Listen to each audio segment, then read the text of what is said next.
Good evening, everyone. Welcome to the channel. Before I begin, here are my disclaimers. Today I am going to give you an update about Celsius Holdings Inc.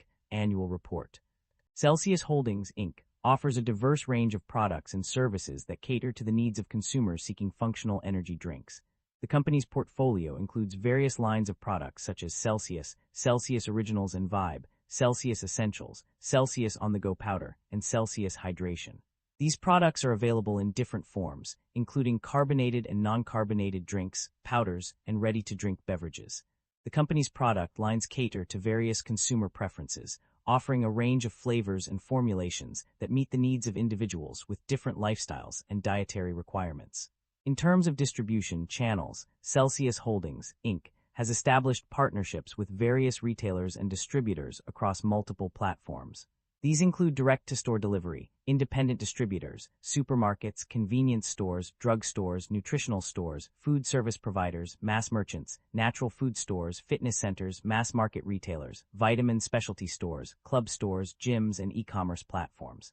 Overall, Celsius Holdings, Inc.'s business model is designed to provide consumers with convenient access to its products through a wide range of distribution channels. Unfortunately, I don't have access to the text you provided. However, I can still provide a general essay on what might cause a stock price to skyrocket. The stock price of Celsius Holdings, Inc. has seen a significant surge in the past year, leaving investors and analysts eager to understand the underlying reasons for this trend. One possible explanation is the company's strong financial performance, which may have led to increased investor confidence and demand for its shares. Another factor that could be contributing to the rise in stock price is the growing popularity of Celsius products, particularly its energy drinks.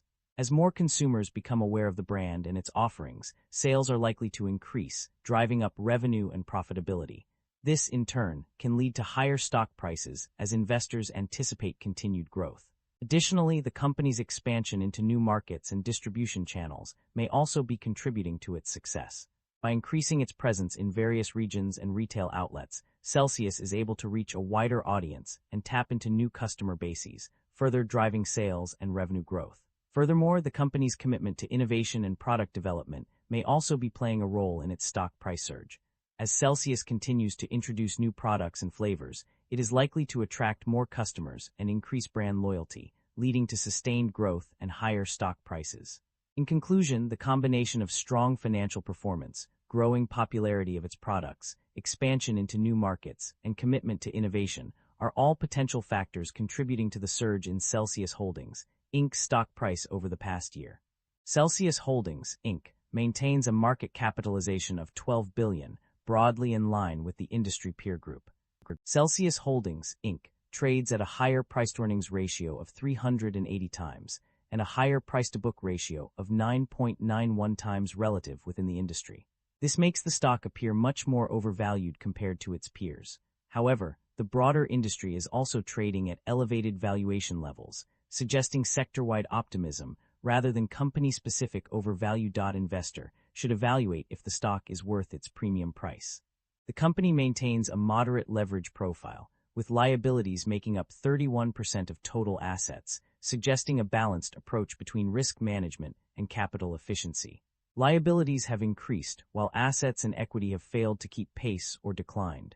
This suggests the business is not growing and may be in decline, making it a highly unattractive investment from a risk perspective. Shareholder equity has grown consistently, but operating income growth is weak or inconsistent.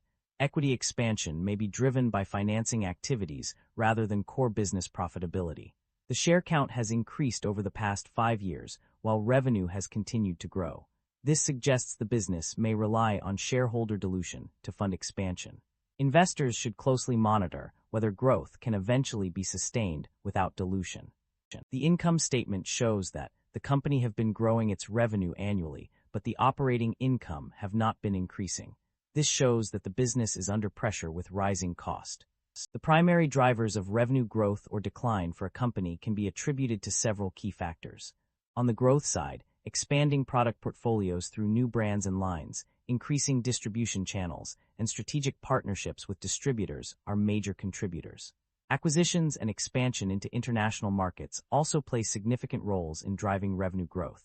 Effective management of growth is crucial, as seen through employee integration and motivation, as well as demand generation strategies using social media and AI tools. These efforts enable companies to capitalize on new opportunities and maintain a competitive edge. On the other hand, revenue decline can be attributed to factors such as loss of customers, increases in cost or shortages of raw materials, tariffs, inflationary pressures, and global supply chain disruptions. Failure to maintain good relationships with existing customers also contributes to revenue decline. Additionally, changes in consumer preferences and market trends, compliance with labeling and warning requirements, government regulations, and international expansion can impact a company's revenue growth or decline. The net income of the company underwent a significant decline from $107.5 million to $63.8 million over the year, resulting in a decrease of $43.7 million. This downturn was primarily attributed to distributor termination fees and higher interest expenses. On the other hand, the gross profit margin experienced a slight increase, rising from 50.2% to 50.4%. However, it is implied that overall profit margins were negatively affected due to increased expenses and decreased net income. The impact of external factors such as foreign currency exchange rates, changes in accounting standards, and economic uncertainty on these changes remains unclear. The company's financial performance is a testament to its ability to generate significant operating cash flow. According to the provided information, the company has successfully produced a substantial amount of net cash from its operating activities. Specifically, page 36 highlights that the company generated $1,219.8 million in net cash provided by operating activities for the year 2025. Furthermore, page 39 confirms this positive trend, stating that the company achieved a positive operating cash flow of $359.4 million in 2025. These figures demonstrate the company's ability to manage its finances effectively and generate sufficient cash from its core operations. The company's debt level has undergone significant changes in recent times.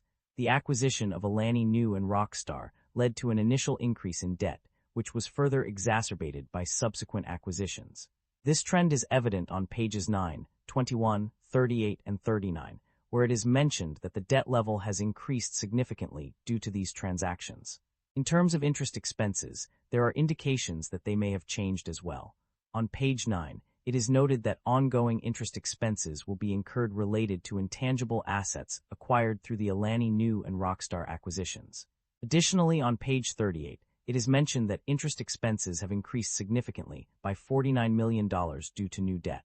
Overall, both the company's debt level and interest expenses appear to have changed significantly in recent times, primarily driven by the acquisition of new companies and subsequent debt incurred. The financial performance of various regions and segments has been analyzed based on extracted summaries. On the positive side, the US and Canada, particularly select territories, have shown strong performance, contributing 43.2% to the total net revenue. North America as a whole experienced a significant increase in revenue, with a staggering 89.1% growth. Europe also saw an increase of 17.6%, while Asia-Pacific witnessed a remarkable 129.3% rise. In contrast, certain regions and segments have underperformed. International markets pose risks due to reliance on distributors, uncertain conditions, and complex tax laws. California is another area of concern, with potential Proposition 65 warnings on product labels. Furthermore, other international markets experienced a decline in revenue, with a minus 1.6% decrease. These areas require attention and improvement strategies to mitigate the risks and challenges faced by these regions. Management is optimistic about the company's outlook, citing opportunities for growth in the functional energy and wellness categories. They believe that their unified portfolio of beverages will continue to serve a broad consumer base. However, they also acknowledge external challenges such as attracting and retaining skilled workers, immigration laws, and climate change. To achieve long-term growth objectives, management emphasizes the importance of effective execution of integration plans following the acquisition of Alani Nu and Rockstar. Protecting intellectual property rights is also crucial to maintaining a competitive position. The company's approach to human capital resources supports its business strategy, and they are committed to fostering a brand experience that appeals to a wide range of consumers. Management expects to continue growing the business through partnerships, such as their partnership with Pepsi, which will remain an important factor in executing growth initiatives. They also plan to innovate their product line and monitor the competitive landscape to maintain a competitive edge. The company's primary sources of liquidity will be cash flows from operations and existing cash balances, which they believe will be sufficient for working capital needs. The company has indeed engaged in various forms of shareholder return initiatives. On the dividend front, it is clear that the company has paid dividends to its shareholders. Specifically, these payouts were limited to Series A and B preferred stock, totaling $37.6 million. Furthermore, the company also made general dividend payments to its preferred stockholders. In addition to paying dividends, the company has also implemented a share repurchase program, as authorized on page 24 of the extracted summaries. This move demonstrates the company's commitment to returning value to its shareholders through alternative means.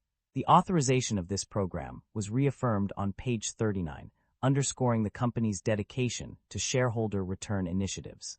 Supply chain disruption concerns. The extracted summaries reveal several concerns regarding supply chain disruption. One potential risk is the reliance on distributors, such as Pepsi, for distribution and the influence they may have over strategic decisions, page 7. Additionally, industry-wide shortages of raw materials could disrupt or delay production, page 10.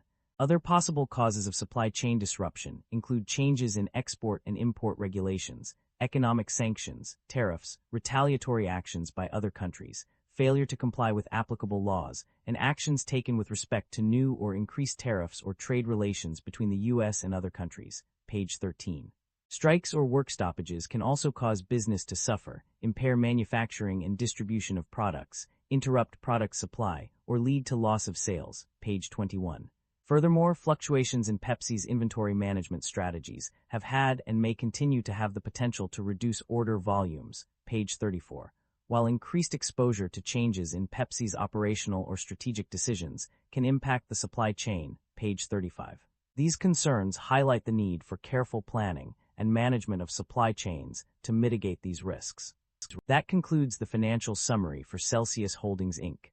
Feel free to comment below, and I will be happy to answer them when possible.